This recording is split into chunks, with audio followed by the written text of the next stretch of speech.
Hello, brilliant entrepreneur. It's Tash Corbin here, and welcome to another episode of the Heart Centered Business Podcast.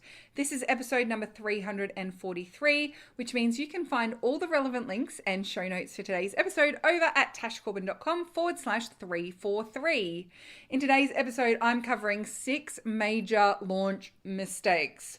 Now, I don't want to make it all doom and gloom. We're going to be focused on how to overcome those mistakes, what to do instead. It's all going to be very positive, but I think it's important that we touch on these things because some of them are advice that I see other launch mentors giving out of things to do, and I would recommend that you don't. So I'm going to explain why and what to do instead. Let's dive in.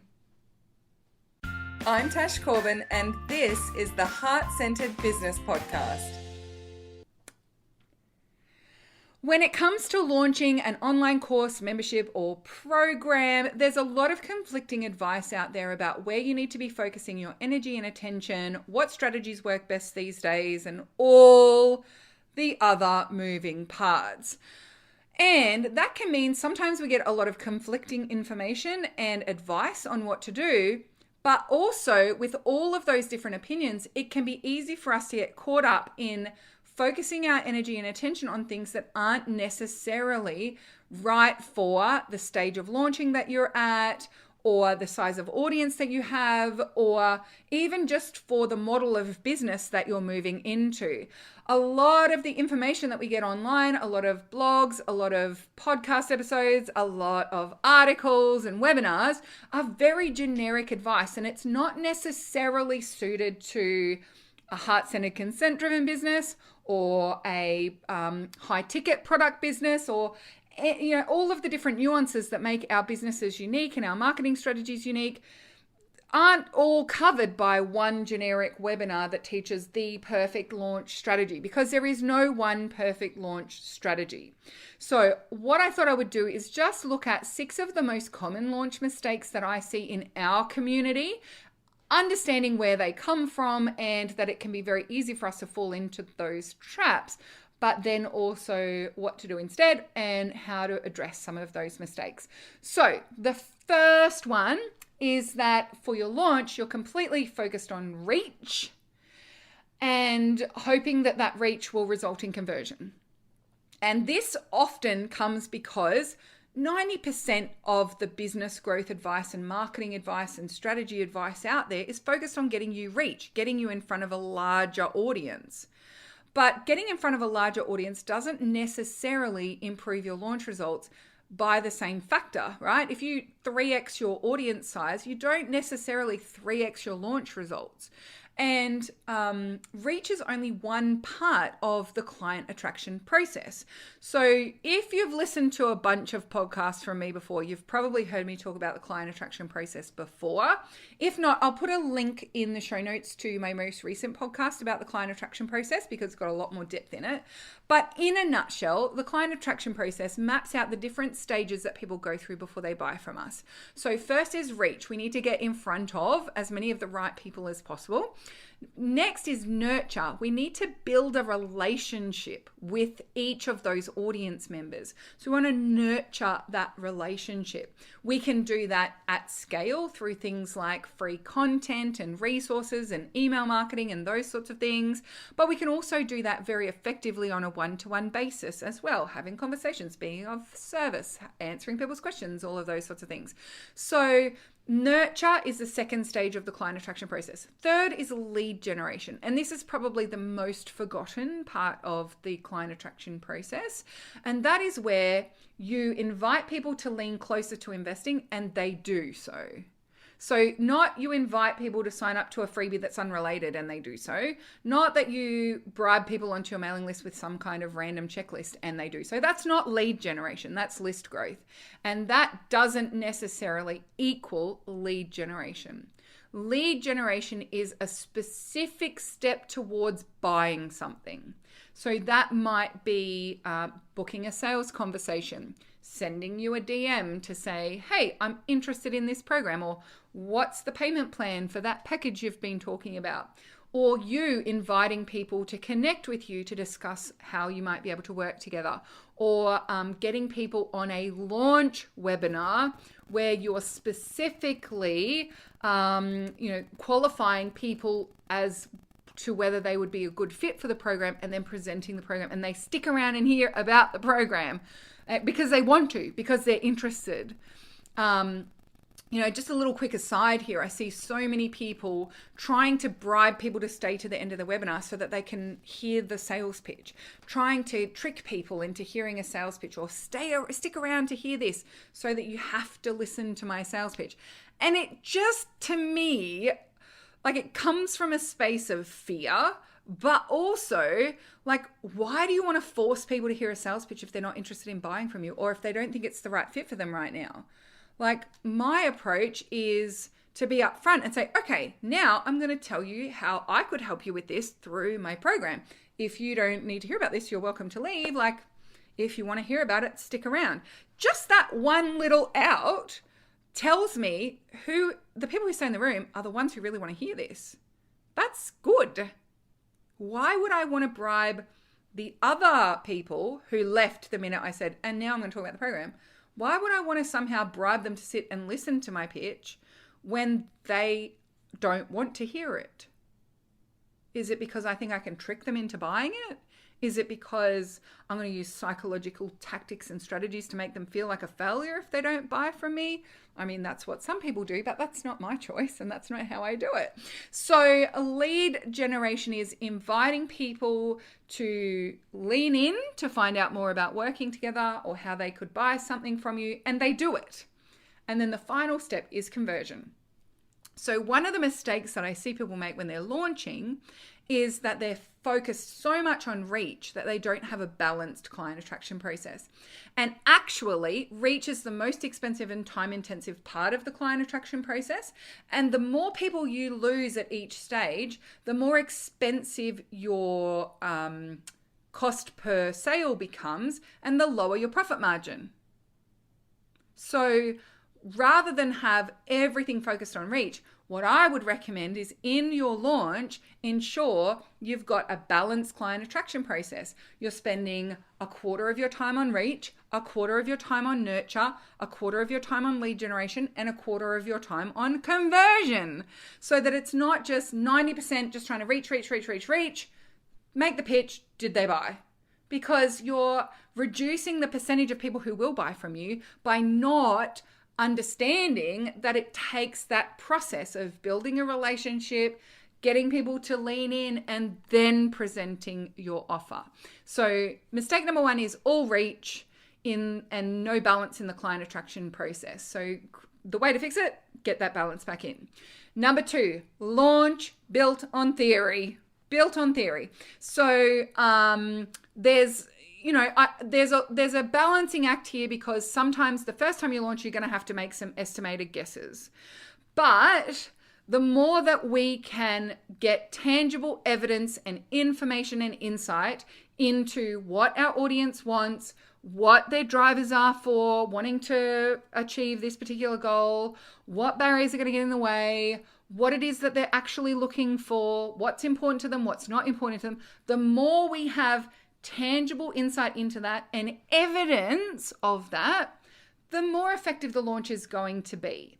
And it's one thing to say, okay, well, I know a lot about my niche and I know what they think is the solution to the problem, but I know that what they need is a bit deeper than that, and doing it that way because of what you already know, versus, well, I think people want to be happier, and I think that they would be interested in coming to a workshop on how to improve their happiness rating. And I think, and everything is just all coming out of theory. The more you can have proof of each of your launch elements and of the product that you're selling, the more effective your launch will be, the more confidence you will have in it, and also the more confidence you'll have in speaking to the promise of the thing that you're selling as well. There's far too many people out there trying to launch a program with no promise behind it. Now, I don't mean like, I guarantee you're going to make X amount of dollars, but like, what is a reasonable expectation of what I'm going to achieve as a result of doing this? Like, what would be a reasonable expectation? Not a guaranteed expectation, but tell me what I'm actually going to get out of this. So many people don't even talk about that at all. All they talk about is the process. They don't talk about the outcome. They just say this module and this module and this module and this module and woo, and then they talk about like big picture kind of, oh, you'll feel more confident. Oh, you'll feel more at ease. Oh, you'll live in flow. What does that mean? I don't know. What am I actually going to get out of this?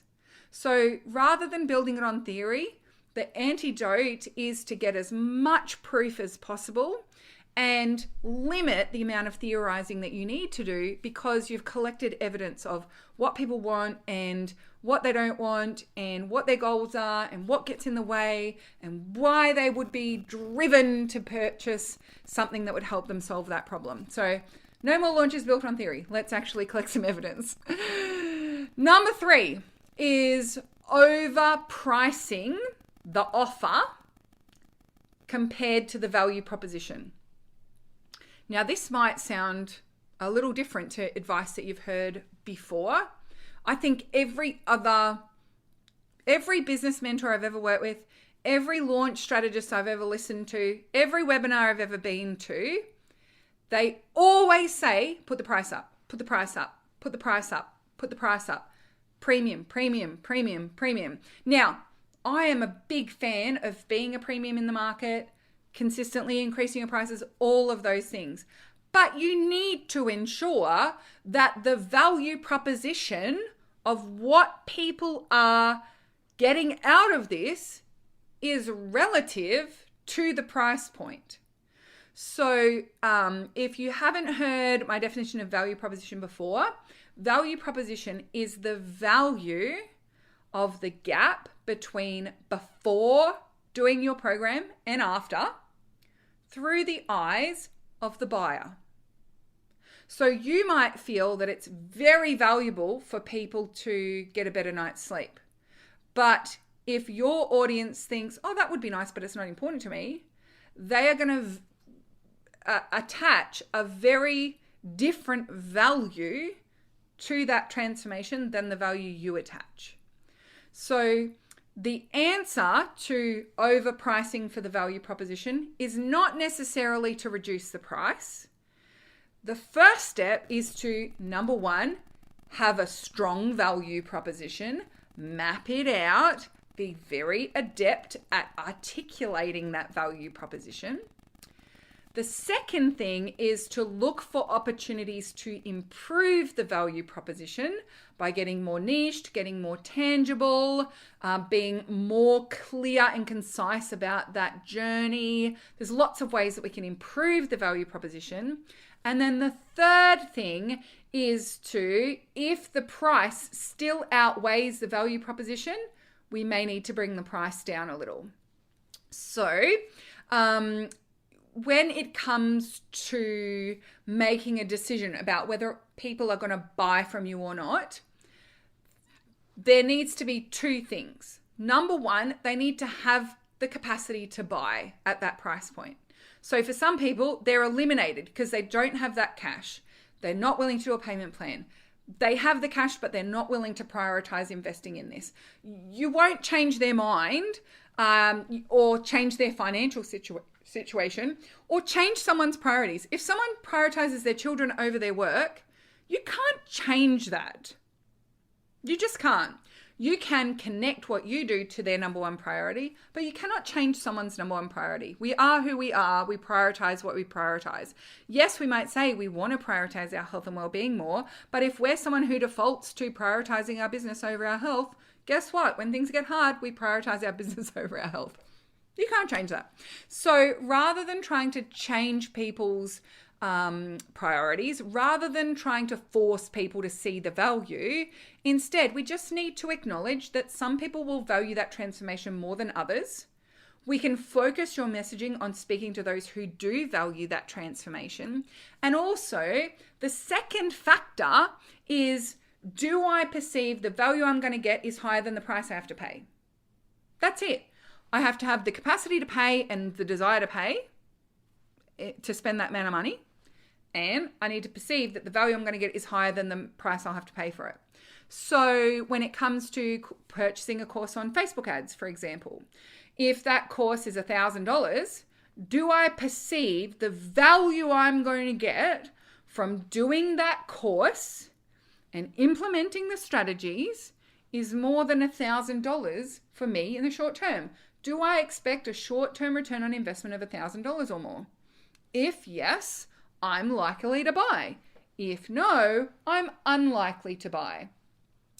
And it doesn't have to be necessarily in a dollar value in terms of their perception of the value proposition, but it does come into consideration.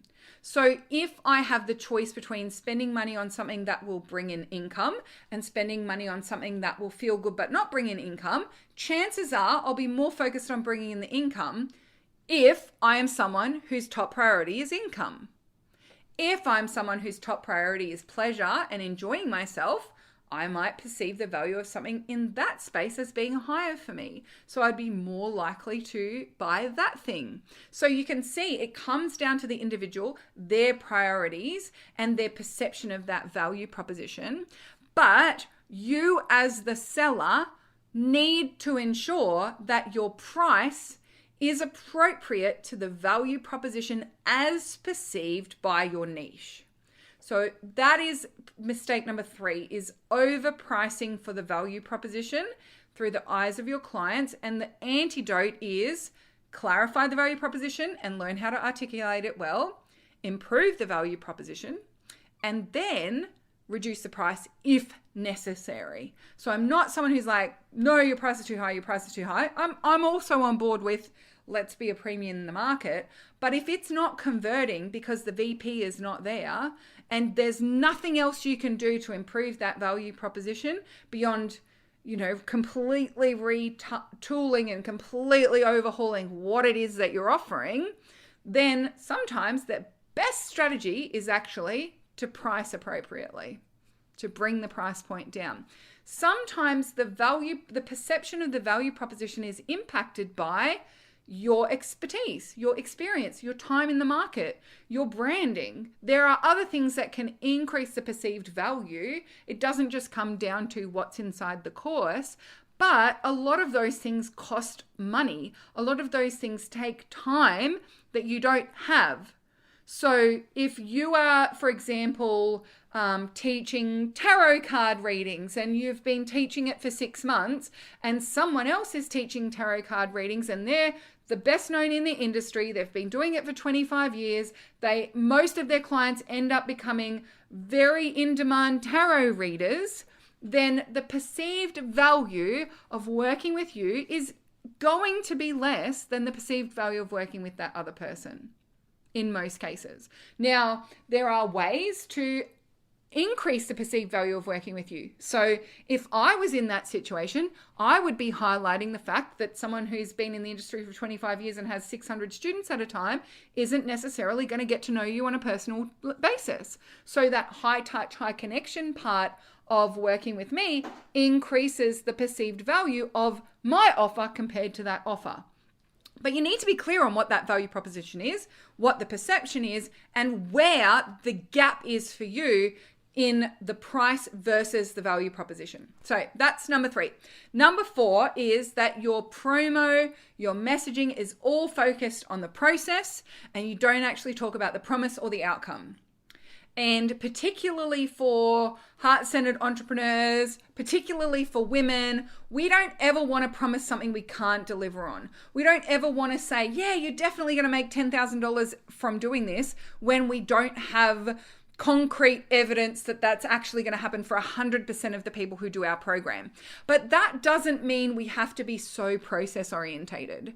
We can still speak to outcomes without making guarantees of certain dollar amounts, of certain results, or of certain outcomes, but we can still talk to outcomes. So for example, I don't promise that if anyone who does my takeoff program will have an $8,000 month. But I know for my ideal clients, their goal when they join the takeoff program is generally to get to that consistent 5 to 8K months. I know that that's what they're looking for. And if someone does the takeoff program and engages and works with me, it's a group mentoring program, it's not a self-study program. So if they jump into the program, they go through the process, they keep me updated, they jump on the calls, is it likely that I can get them to the point where they're going to make 5 to 8K? If they keep showing up and they keep tweaking and changing and we work together on it, is it likely that they're going to get to that consistent 5 to 8K a month? Yes, it is. Do I have a huge percentage of my students who have already achieved that and moved on with their lives? Yes, I do. And so when I talk about the takeoff program, I don't say, I'll guarantee you that you'll get to 5 to 8K months, but I say the type of goal that people who join takeoff are looking to achieve is that consistent 5 to 8K months. So you can see I haven't said, I promise you'll get it, but that's a reasonable goal to set. When you join the takeoff program, it's reasonable to set the goal of getting to 5 to 8K months consistently. Follow the process, go do the modules, keep me informed. It's not going to magically do it just when you buy it. Of course, you've got to do the modules. You've got to put the practices into place. You've got to try some things and see what works and what doesn't, for sure. But one of the promises that I do give is if you keep showing up for your business, so will I. You don't get booted out after 16 weeks and too bad if you didn't make it. So you can talk about the outcome and you can talk about the promise without making promises. There's a big difference between the promise versus making a promise, if that makes sense. So I like to talk about it in terms of outcomes and benefits and the value proposition, right? What is life going to be like afterwards when you have completed this process? So not just focusing on process, you get to do this and then we do this and then we do this and then we do this, because all you're doing is telling people what the jobs are that they have to do, what the workload is, and you're not focusing people on thinking about, well, when I do that workload, what's that going to create? What's the outcome going to be? How is my life going to be different? That's what we want to make sure that we're also focused on with your messaging. Having a balance between process and outcomes. Number 5 launch mistake is overcomplicating your launches. And I think this comes mostly from the conflicting advice that's out there. This constant stream and bombardment of things you must do to get results in your launches. If you're not doing TikToks, you're leaving money on the table. If you're not doing challenges, you're leaving money on the table. If you're not this, you're leaving money. Like, that table is covered in money, I know, but sometimes it's not worth the effort to get that extra little $5 off the table. So rather than creating a large, unwieldy, and complex launch strategies, I actually recommend that you simplify it as much as possible. 20% of what you do in a launch gets you 80% of your results. So your job is to find out, well, what is that 20% and eliminate the other. Just do the 20% that gets you 80% of the results. Keep your launches streamlined and simplified and stop burning yourself out trying to do every single thing that you could possibly do to get that launch working. And instead, remind yourself of why you started this business in the first place. It was not to work 80-hour weeks, I guarantee you. And be tenacious in finding the launch strategy that works most effectively for you without having to make it complex and unwieldy and require that you're online for 12 hours a day, every day for 6 weeks. And then you have to take a holiday after you finish your launch because you completely burnt yourself out. One of the things that I talk about a lot is creating a leisurely launch or a lazy launch and creating a launch that you don't need to take a holiday from. When I'm in launch, my life is no different to when I'm not in launch. It's no different. I work the same number of hours. I do roughly the same activities. It's just that it's focused on a different outcome. It's focused on a different endpoint. That's it. I don't work more hours when I'm launching. I don't do anything different when I'm launching. I show up online, I make videos, I create content, I look after my team. Like, it's all the same. And, I think that's making a launch feel like it's part of business as usual and making your business as usual as streamlined and leisurely as possible. Like, I think that's a fun goal to set. And rather than finding all the new and complicated ways that you could add more complexity to your launch, I just look for the ways that you can simplify it down instead. Number 6, this is the final launch mistake that I wanted to cover in today's podcast episode, is the disappearing act. Such a good one. Now, there is a little chart that I like to share, but I understand that most people are going to be listening to this podcast on audio only. So rather than try and explain it on a podcast episode, I'm just going to let you know that my reach to energy chart when it comes to launching is covered in my Launch Basics training. So I'll make sure I put the link to that over with the show notes of today's episode at tashcorbin.com/343. So I have a Launch Basics training. It's totally free. And in that, I take you through a simplified structure of launching, the core elements of launching that need to be covered. And I talk about this disappearing act and the reach energy chart. So make sure that you go and grab that at tashcorbin.com/343. But in essence, one of the biggest problems that I see, particularly for heart-centered entrepreneurs, particularly for women when they're launching, is that if the launch doesn't look like it's going magnificently every single day, they disappear, the disappearing act. So in the early stages of a launch, it takes a while for the launch to get momentum. And it's also the time when you're the most excited about your launch, right? You've just started it, and so you've got all its energy. And what happens is, in the early stages of your launch, you tend to show up the most. You're also talking generally about a free lead magnet in the early stages of your launch. So it's far easier to talk about. You just want to give value. You want people to come to this free thing. You're promoting a free event, a challenge, a webinar or something. And so there's a lot of energy for it. It's early in your launch. You talk about it lots. It's easier to share something that's free. Brilliant. Yeah, absolutely brilliant. What happens though is that you do that free thing in a lot of cases, or even before the free thing, the sign-ups to the free things start to dwindle off and start to slow down. So you start thinking, oh, well, I've told everyone about it 1,000 times, so that's just it. I've done as much as I can. There's no one else is going to sign up. So the 6 days before your webinar or your challenge, which are the most important 6 days of promoting that free lead magnet, by the way, you stop promoting it because you feel like you've spoken about it too much. Everyone's already heard about it. Your signups are starting to dry up, so why bother? So you disappear before you even get to your first lead magnet. Then you run your first lead magnet, you get a couple of sales straight out of the gate. Woo! Exciting. That's always a fun thing to experience. And then it goes a little bit quiet. And that quietness creates a little mindset spiral of, oh, well, 2 sales, that's all I'm going to make. Oh, well, no one wants to buy from me. But you actually haven't promoted the product beyond talking about it on your lead magnet. You haven't actually shown up with as much vim and vigor and excitement talking about your paid offer as you did your freebie. So this is what I call the disappearing act. When you finally get to the crunch time of making the sale, you disappear. We don't see you as much. We don't hear from you as much. At the very time when your presence is starting to peak, your reach is peaking, you've got the biggest audience leaning in to hear about it, you've disappeared. And there are 2 peaks in sales whenever you have a lead magnet or a launch. The first peak is when you first present the offer, right? So on the webinar or on the challenge or wherever it might be, and then you say, yeah, here, then you first pitch your offer. Your early adopters will jump straight in, right? Your in Sacred Money archetypes, that'll be your romantics, sometimes your mavericks, your alchemists, your connectors, if it's a connection group program. They're the ones who jump in straight away. Boom, they're in. Yep, I'm in.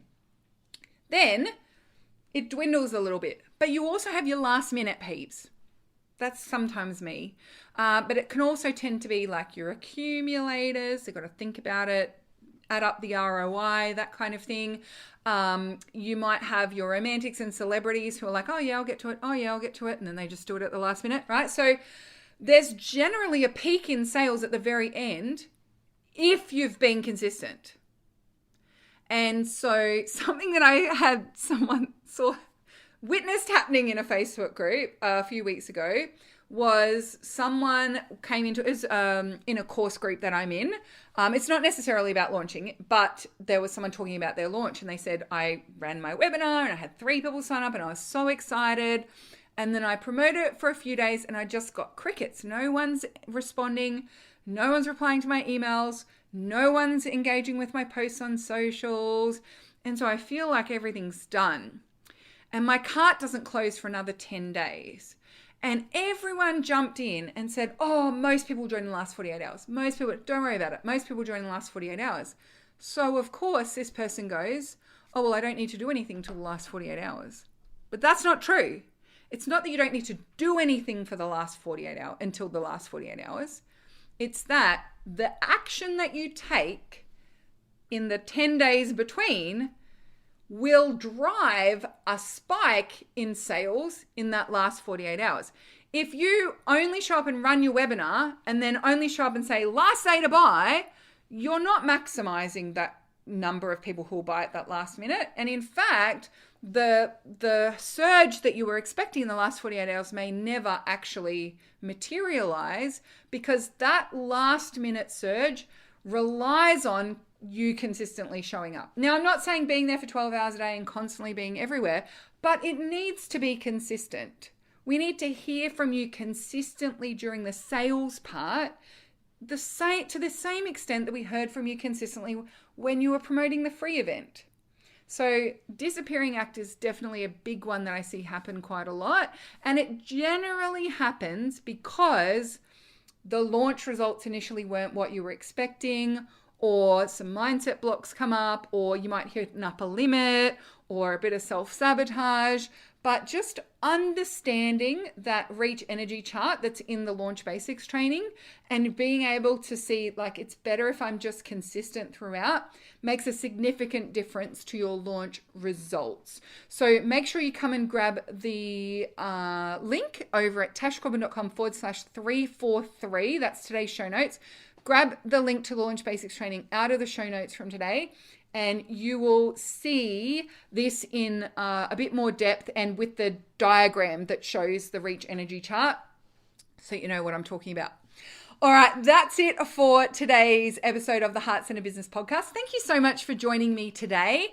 If you have any questions about launching, creating group programs, those sorts of things, I am going to be doing another big batch of podcast recordings shortly.